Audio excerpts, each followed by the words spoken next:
જામનગરના જોડિયામાં સ્વર્ગસ્થ HR Madam memorial trust દ્વારા છેલ્લા 14 વર્ષથી બોર્ડની પરીક્ષાના વિદ્યાર્થીઓ માટે ભોજનની વ્યવસ્થા કરવામાં આવી છે।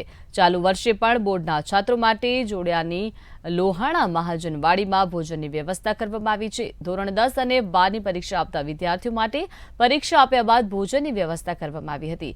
વિદ્યાર્થીઓની સાથે વાલીઓ, શિક્ષકો, વાહન ચાલકો પણ ભોજનનો લાભ લે છે।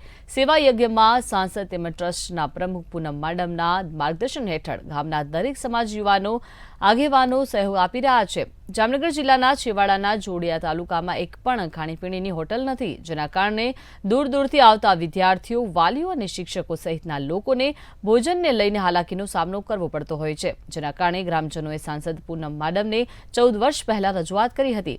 ગ્રામજનોની રજૂઆતને લઈને સાંસદ પૂનમ માડમે 14 વર્ષ પહેલા ભોજનની વ્યવસ્થા કરી હતી, જેથી જોડિયામાં 14 વર્ષથી અવિરત ભોજનની વ્યવસ્થા ચાલી રહી છે।